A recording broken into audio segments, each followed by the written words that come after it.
We're back to making fun of the Cleveland Browns as we're on Shedeur Sanders watch, Stefanski getting fired watch, and Dillon Gabriel throwing hospital balls watch. They won today, but we still got the jokes. I've been told this organization's going in a different direction. Coach, are you really taking over the Browns? Move aside, Coach. It's prime time now. You can't just, I ain't here to rebuild. I'm here to win. We still got things to cover, and Dillon Gabriel is the talk of the town. Before we dig in, though, you need to click that subscribe button right now because we're going deep on this mess of the Cleveland Browns, the quarterback situation, Stefanski. It's our side quest this season, and we're going to be here for you. Click that button. Stop missing out. Before we dig into this, Stefanski's got a lot to say. What do you have to say about the way Dillon Gabriel played in some? Those are the first half especially was some tough conditions for both sides. I think you could see that in some of the handling of the football. But you know, we were +4 today. I don't think we've turned it over the last 3 weeks, and that's a recipe for winning football. Looking at Dillon Gabriel here on Twitter, just searching him up like we did last Sunday, and it's comedy. It's pure gold. And it's like this after every game. First tweet off the board. Dillon Gabriel stats versus the worst team in the NFL. Hate to be the guy, but if Shedeur doesn't start over this guy, it might be legitimate race. I mean, those stats were rough. It's a picture. 70% completion rate, 68 yards at the moment. Like he racked it up later, but that game was over with. Yeah, I don't want you to look at my expression and think I'm not excited, but I am very excited. I just also, it's important to build sustainability as well. So just going to build on that. I'm excited for the guys. There's a lot that we'll look back and it's good and in many areas, and there's a lot of things that you want to clean up. But I think that's what I'm excited most is guys are eager, guys want to be better, and when you look at the areas of improvement, it's encourage, and we always encourage that, but definitely, like I said, winning is fun for sure. Don't get that twisted. And you're looking at Dillon Gabriel here, 91 yards, 6.5 yards per attempt. Judkins, 78. Everyone's talking about this. This is all Dillon Gabriel has to do for himself, considering NFL ready. But if this was Sanders, he'd be receiving death threats. Sure, yeah. If Sanders was doing this, it'd be over. Dillon Gabriel versus Tua. I've never seen that movie. I don't get the reference. Will Smith versus Will Smith. In the run game, you can utilize that and have ultimate trust in Quinshawn, but also what we want to do is short yardage. And the more versatile we can be there, the more it's going to help us for sure. So proud of Quinshawn for sure. Dillon Gabriel has proved nothing. It's almost, yeah. He's proved he's a game manager that can't throw it past 5 yards and always goes to the left. It feels good winning. Now, this lady here, if you remember her from like maybe 5-10 videos back, that's the reporter that says Shedeur's playing street ball. That's the reporter that said that. That is the reporter that outraged me and I went off that day. That's her. When you can give them a performance like this, let Myles Garrett do his job and get after the quarterback. What does that do for you? It's huge. We talk about playing complementary football every single day. It's important. We got a great defense. We got an offense that's working and continue to grind and get better. And there'll be things, we'll both look at that we want to get better at. But even on special teams, making plays like that. So it gives us a chance to win. We came together and made it happen, which is really good. How about your running back, Quinshawn Judkins, the way that he ran today? What was most impressive? He's a workhorse, and he never flinched. He's hungry for the football, and we want to keep feeding him. So appreciate him. Well, we saw a smile there. How about the rain? Was the rain better or worse than you expected? Just part of it, embracing Cleveland. But spent some time in Oregon with some drizzle, and then where I'm from in Hawaii, we had a little rain too. So the rain's not too bad for anyone. Congratulations on the battle of the left-handed Hawaiian quarterbacks and on your first win. Thank you. We appreciate it. Thank you. And talking to Dillon Gabriel, of course, Dillon Gabriel can honestly tell Tua Tagovailoa, you couldn't fuck with me on the worst day, and he wouldn't be lying. 100 yards versus 116, 4.3 yards per attempt, 6.4, 72% rate, 52%. In a game where the Browns scored 31 points, Dillon Gabriel had 116 yards, 0 touchdowns. I hope reporters asked Stefanski why he put Dillon Gabriel in blowout games when Flacco was starting and he won't put Shedeur in. Dillon Gabriel make one good pass a week, and people start acting like people wrong about him being asked in the NFL. Watching Caleb Williams, Spencer Rattler, Dillon Gabriel, Carson Wentz, W-I-N-T-Z, Jalen Hurts, and Tua toggle all over, all in the opening window. This shit disgrace. Dillon Gabriel is focused on growing from here. He's currently 5'11", and that is unlikely to change. Yeah. And he doesn't have much charisma in the media. He kind of locks up. Like when he called the reporters entertainers, which might be me, because I'm the one who's making fun of him on the internet the most. It might be me. Dillon Gabriel was off the field 3 of the 4 touchdowns for the Browns. Like, it is true. They went straight up Wildcat. Like, it's comedy. Right after these games, Dillon Gabriel put up RB numbers today, and people are on this app praising him for the win. Dillon Gabriel to Tua after the game. Dillon Gabriel seeing an open check down on 3rd and long. Stefanski doesn't trust Dillon Gabriel in the red zone. Yep. That's what we said. Can't believe how much Dillon Gabriel gets bailed out. Legitimately should have had 6 to 8 picks through 3 games. Like, we covered those clips from the last game. Go check that out. It's one of the videos from last week. I did one almost every single day. Yes, the last 2 QBs with 100-plus pass attempts and exactly 2 pass TDs and 0 INTs in their first 3 starts, Tom Brady and Dillon. Yep, a correlation theory, of course. Why won't the NFL let Dillon Gabriel throw a pick? Dude should have 10 INTs this season. The league hates Shedeur. The thing is, like everything's managed.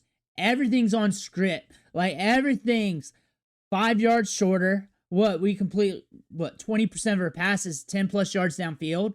Like, everything you guys are complaining about is what I talked about in training camp of all the issues that were coming up. And you see that and you just got to camouflage it. Everything to the left. Look at his charts. Everything to the left. Go look at the next gen charts. Everything is to the left. Dillon Gabriel's stats in his first NFL win. 13 of 18, 160. Yeah. I mean, he had 52 pass attempts and barely 200 yards last week. And then almost 60 dropbacks. Who needs Dillon Gabriel under center when you got Quinn? I mean, Quinshon's a stud. And they got a stud defense. Imagine if you had a good quarterback. You might have one. You got to figure that out. You probably should check that out. 75 yards, 2 TDs, and 1/2 for QJ. And some jackasses are going to talk about how Dillon Gabriel had a bounce-back game. The radio shows are going to be fun this week. The refs keep balling. Dillon Gabriel out. Browns takeaways. The Dolphins are really bad. The Browns defense is still the class of the league. The offense runs through QJ. Dillon Gabriel is not the guy. Give us Shedeur.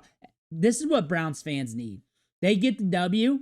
It ain't enough because they've been soured enough. Their damn team moved to Baltimore. They got the curse of the GOAT, like the Chicago Cubs at the quarterback position. And this is what's happening right now. Like, this win you thought would get me to shut up. But I figure out an avenue. I'll figure it out. Now you're looking at this. Donovan McNabb says he feels bad for Dillon Gabriel. Of course, but he kind of puts it on himself, though. We're not aggressive with the football. We're not putting it downfield. Like, we see things being managed. I get it, wet ball, all that shit, but still, 5 for 7, 55 yards. Tua, 37 yards, 5 for 12. Spider-Man, yeah. This Tua Tagovailoa Dillon Gabriel game proves once and for all that right-handed people are better. Dad joke. So you're telling me you drafted Baker Mayfield number 1. This is from earlier. Dillon Gabriel had the perfect play called for him, and this man threw the ball to the man sitting the pick instead of the wide-open running back whose defender got... Let's see the comment here. He's one of them play super PCs you get at Target. Yeah, a fast mental processor at Oregon, but you look at Bo Nix at Oregon, a lot of that was the short game. We're still doing the short game. We got to level up Kevin Stefanski when he realizes that he has hitched his whole career to Dillon Gabriel. His career at the Browns is done. Like, it's a matter of time. It's a matter of time. Mike McDaniel's toast. He was really frustrated at the, just like he's as I was, and we talked about the challenge ahead to get ready for the Chargers, and that was kind of the extent of it. Like, you get fired after this loss, you're done. Like, Tua's ass, your special teams is ass. You missed a field goal, special teams fumble. This game script was a layup too, against a soft defense, a defense that gives up the deep ball, but you couldn't do the deep ball. Like, think about in those standards. This is a defense that gives up more deep balls than any other defense in the league.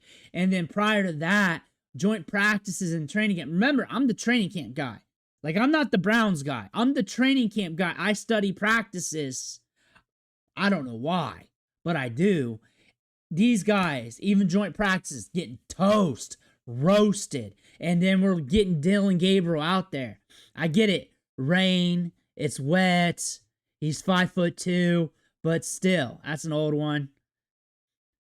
Is sick of Dillon Gabriel slander. Game, but that near interception, what was that in the second quarter, where they really went right through the defender's arms, and Judy was shocked that he caught it. Yeah, exactly. It goes through his arms. It goes to Judy. We end up with a nice play. It was luck. It was 100% luck. It just went through. It happens in the NFL all the time. You would have thought that Dillon Gabriel had committed a war crime or something, the way Spiro was going at the guy. It's like, hey, this is a young quarterback.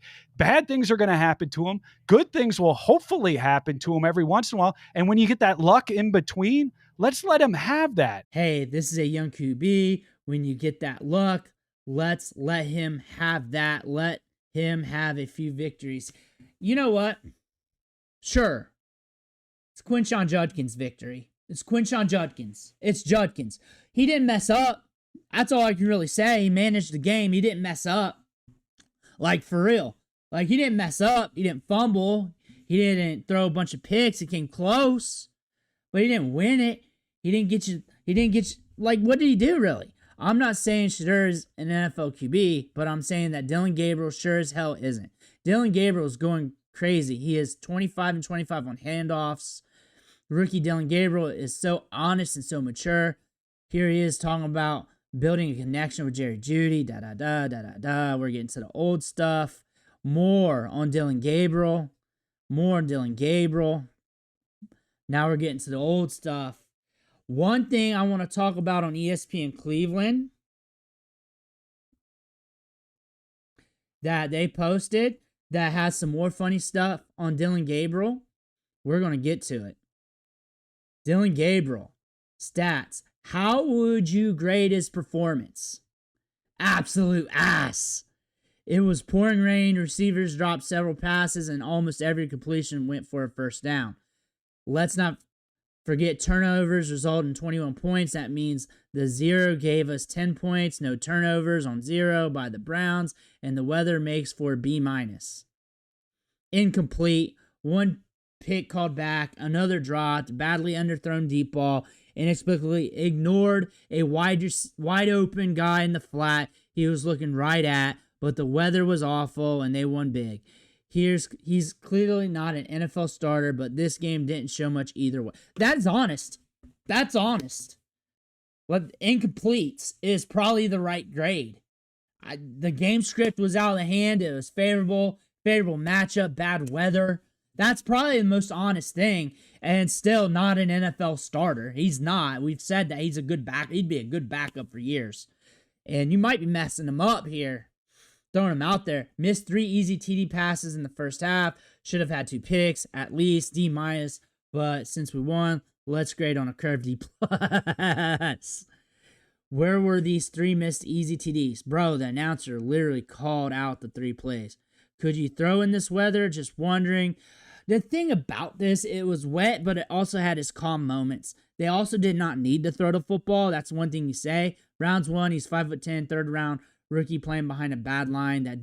That's one thing you can say. He certainly took all the snaps today. Single-handedly the greatest quarterback performance I've seen by a mile. What? C-. Missed throws. At least 2 balls should have been INTs.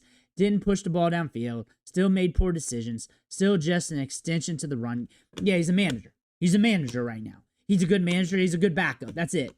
A peak Trent Dilfer. Maybe, like, Trent Dilfer could be his peak. Maybe game manager. Like, he manages the game. Just, like, we got to push it downfield. Maybe we can get better over a couple years. Maybe. There's funny stuff. C-. In a bad weather game, he was very efficient. Look at Tua for Miami.